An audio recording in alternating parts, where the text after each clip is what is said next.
గుడిలకు పోతే పూజ చేస్తారు, మొక్కుకుంటాం, ప్రసాదం కూడా తీసుకుంటాం. గుళ్ళల్లో ఏమేమి ప్రసాదం ఇస్తారు? అలా పులిహోర, పెరుగన్నం, పరవారం, లడ్డూలు ఇట్లా ఒక్కొక్క గుళ్ళే ఒక్కొక్క తీరులో ప్రసాదం పెడతారు కదా. కానీ ఇప్పుడు మనం ఒక గుడి కాడికి పోదాం, ఆ గుళ్ళే ఇచ్చే ప్రసాదం చూస్తే దినం ఆ గుడికే పోవాలని అనుకుంటారు కావచ్చు. మరి ఇంతకు ఆ గుడి ఏందో, ఆడ ప్రసాదం ఏమిస్తారో అరుచుకుందాం.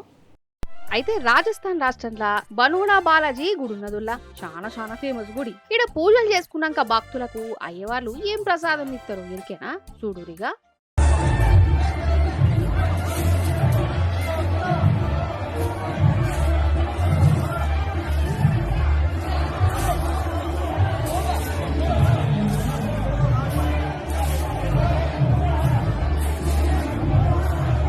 చూసిరా, నిజంగా పైసల బిల్లలే.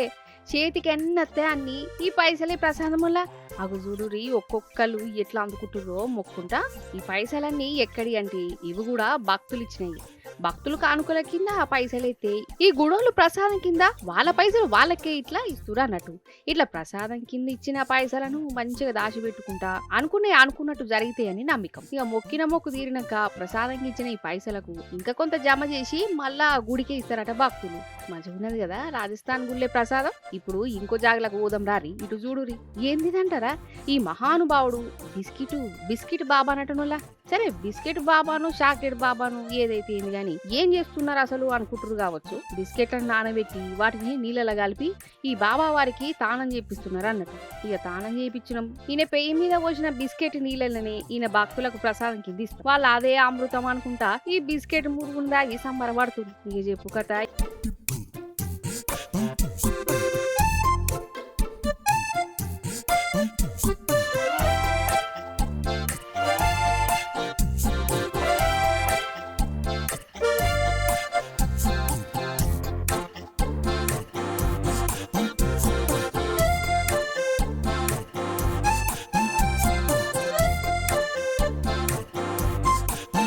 బాబా వారు తానం చేసిన బిస్కెట్ నీళ్లను తాగితే కోరిన కోరికలు తీరుతాయి, అన్ని అనుకున్నట్టు జరుగుతాయని వీళ్ళకు వీళ్ళే టామ్ చేసారు. ఇక నమ్మేటోళ్ళు ఉంటారు కదా ఆడాడ, అట్లా నమ్మినోళ్ళు వచ్చి బిస్కెట్ నీళ్ళని దాగి బాబా వారి దీవెనాడుగులు తీసుకుంటారు. ఇంకా నయం పెట్రోల్ బాబా అని పెట్టుకునేది ఉండే.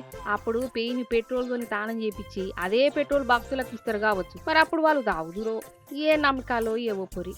దేనికన్నా ఒక అదుపు ఉండాలి గాని ఇట్లా గుడ్డిగా నమ్మితే ఎట్లా?